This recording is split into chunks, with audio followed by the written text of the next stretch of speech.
So the stories are true. I used to be a tree planter professionally, and I know that it's pretty hard to live in this part of the world and never to have heard of what tree planting is. But just in case you've come from Arizona today or something like that, it's basically exactly what it sounds like.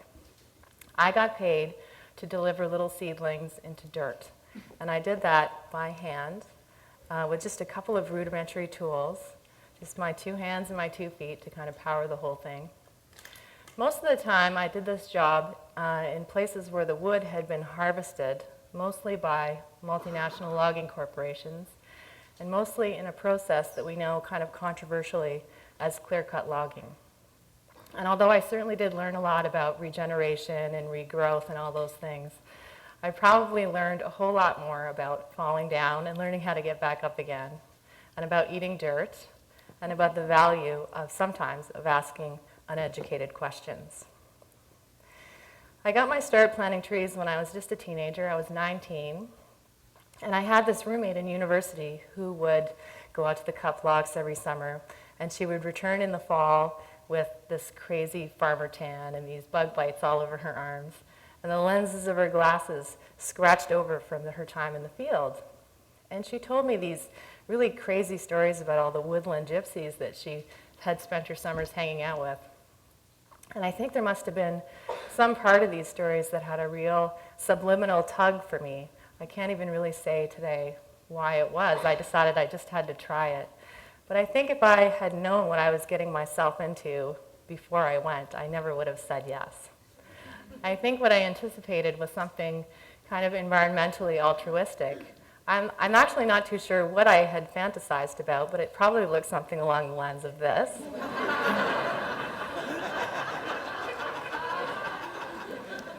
Kind of idyllic and pastoral. So you can imagine how eye-opening it must have been for somebody like me who grew up in a really comfortable, middle-class childhood family home to experience something like this. I experienced my first bush camp in northern Ontario in the boreal forest, and what I discovered about tree planting was something that was a little less environmentally lovely than what I had anticipated. What I found was an occupation that was like really high-intensity industrial gardening. It was really very physically tough, especially for someone who had never done any manual labor at all in her life. Tree planting, as anyone knows who's ever tried it, is incredibly physically intense. The average tree planter walks about 16 kilometers in a day, bending over between 200 and 300 times every hour to stick a tree in the ground, burning about 5,000 calories every single day. And that's just the average. There are some really high production elite tree planters who can double those numbers, which is really quite astounding when you think about it. 5,000 trees every day, not just once, but 5 and 6 times a week. Tree planting begins oftentimes when the winter hasn't even fully let go. Planters are outside working rain or shine. It proceeds through the summer season when the work gets really quite sweaty and grubby, and it can feel like every single carnivorous insect on the planet has decided to congregate here in the northern hemisphere. This is me planting trees when I was probably in one of my first seasons. It would have been early April in northern Ontario. The snow would have just melted. It would have been quite cool. And you can see I'm really well equipped. I'm wearing 100% cotton, as well as my trusty hard hat, which would have been really useful considering that there isn't too much in a clear cut left standing that's higher than my kneecap. And I can tell these days, as a veteran planter, that I wasn't going particularly quickly because I'm not wearing any gloves. And I'm guessing there's probably some tree planters or former tree planters here today. And you know that if you've done it, planted trees more than 1,000 in a day, and you try to do it without wearing gloves, you'll end up with hands that look like they've been attacked by a really angry cat. Tree planting, there was a lot of comedy and slapstick, especially in my first few years. Probably more so for the people who were watching me than what I experienced myself. But I did accumulate some really incredible lessons. They'll probably stick with me for the rest of my life. First of all, I learned how to deal with monotony. I learned how to do repetitive tasks over and over again. And what that experience taught me, I think, is that boredom can also have a role in life. And that's to give us space to think, to pause, to plan for the stages that come next. I learned how to work really hard. I learned how to do really miserable, physically uncomfortable jobs and to resist the urge to complain about it. I learned how to be alone. I think many tree planters have this experience for the first time in their lives. I learned how to be by myself for many hours during the day, not seeing anybody, sometimes in really vast, wild spaces where I had no company at all except for the wildlife, creatures as small as earthworms and as big as, say, cougars and grizzly bears. I learned how to get along with my coworkers, some of which I had absolutely nothing in common with. And I think one of the things that tree planters learn over time, especially when we're living in situations where there's virtually no privacy at all, is the trick to getting along with these strangers is to actually learn to call them your best friends, which is something I really took to heart. My best friend is a former tree planter, and I also married one. Tree planters, I think, as a culture, learn how to attack really big, intimidating, almost insurmountable tasks. And I think one of the skills that we learn is in order to get those tasks accomplished, it's better to really back away from the big picture and not let it be so overwhelming, but to do the task in little tiny pieces, step by step and tree by tree. Lastly, I think I really learned about the incredible resilience of the human body. I'm somebody who's not particularly athletic or particularly tough, especially so when I started planting trees. But what really surprised me was that I could often go twice as fast and twice as long as I ever thought possible. And I think that must be some kind of an evolutionary gift. Humans have been around on the planet for 2 million years, and for most of that time we would have faced conditions that are pretty much exactly like what tree planting is. We would have been walking long distances and carrying, medium-sized loads. It's like a stamina exercise. I worked in clear cuts. My workspaces looked a lot like this every single day.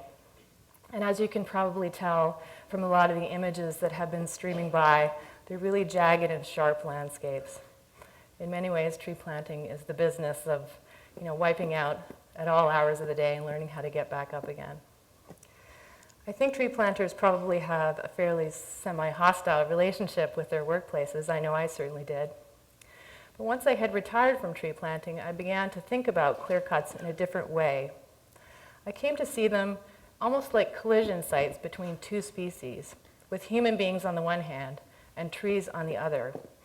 And I thought that these collision sites were almost like tragically uneven battlegrounds because one side of the equation was always going to be destined to lose. Oftentimes, I would be planting little seedlings that look a lot like this, no more than a year or two old. And I would be planting them right next to really gigantic stumps. These would have been the remains of organisms that were at least a few centuries old in some cases. And at the time, I probably didn't do a lot of deep thinking about it. A tree is going in the ground once every 10 seconds. But after the fact, after I had retired, I wondered what that meant. What did it mean to plant a tree and walk away from it? What would happen to that little seedling in a decade, or maybe a few, or maybe even a century or more? And after I had retired from tree planting, I did a lot of talking to foresters. And I asked them about how tree planting was working. And what they told me kind of anecdotally was that reforestation is actually pretty successful. Their survival rates of seedlings are well over 90% in this country. And obviously there are tree farms growing all over the world. The world is more forested now than it was even 100 years ago. And yet I had all kinds of lingering, uneducated questions. I wanted to know, if my job was so successful, why don't we have logs that look like this anymore? This photo was taken on the British Columbia coast a little under 100 years ago. If silviculture worked, then why don't our forests resemble this anymore? And in fact, why isn't China growing its own forests? Why are they still importing wood from countries like Canada? And lastly, I wanted to know, if I was making forests that would one day grow up to look something like this, how did they differ from the forests that I was replacing that might have looked something like this? We know these kinds of forests as ancient timberlands or virgin timber and stuff like that. And I did a lot of research. I prepared myself to just kind of discover whatever I found out and to kind of accept it in an open and neutral way, even if it meant changing my mind about the virtues of my own profession. And the answer that I kind of came to, there were many complicated answers, but if I had to condense it down to one theme or one concept, I would say that the difference between an old forest and a secondary one that is managed, the difference is time. And to give you a sense of what I mean by that, consider the difference in the lifespans between human beings and trees.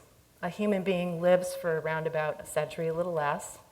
A tree can live for 1,000 years, a few thousand years actually. Trees have been around on the planet for a really long time. They're ancient organisms. Conifers have been around for 300 million years, which means that they are incredibly resilient creatures. They have had to withstand wildfires and droughts and even ice ages, so there must be something about their strategy that enables them to survive like this. And one of the reasons why they've been so successful on the planet is because they are incredibly effective community organisms. Science has kind of told us for a long time, I think probably most of us have had this experience in our high school biology classrooms, this story about trees being kind of like a collection of competitive individuals, where you have, individual trees growing up in this kind of Mexican standoff with each other, duking it out in the canopy for these, precious photons from the sun. But what science is beginning to tell us more and more every day, actually, is that forests are really collective organisms, in some ways behaving like a single organism instead of like an array of individuals that just happen to find themselves in the same place. If you've ever dug around in the forest floor, you might recognize this photo. This is a photo of fungi. They live everywhere in the forest soil, like little lacy threads. And science has known for a while, about 100 years, that conifers have a symbiotic relationship with these fungi. But according to recent research, some of it is actually being conducted at the University of British Columbia by a forester named Suzanne Simard. These fungi enable the trees to talk to each other. And I know that that sounds a little bit crazy, so I'll say it again. These fungi are used by the trees so that they can communicate with each other in much the same way that we use the internet to talk over vast distances. So the fungi wrap themselves around the tree roots, all the way from the tree base out to the finest little root hairs at the very end of the root systems. So because these trees are all connected by their roots underground, one tree on one side of the forest can know, if I can put that in quotes, how another tree is doing on the other side of the forest. And they share nutrients between each other, shuttling carbon dioxide and water and other nutrients along these pathways that exist with the fungi. The biggest trees in the forest, you can recognize them because they're the most dominant. They are the oldest, they have the most extended root systems. Dr. Simard calls these mother trees. They have a very specific purpose in the forest. They act like parents. They sponsor all the little individual specimens growing up underneath them in the understory.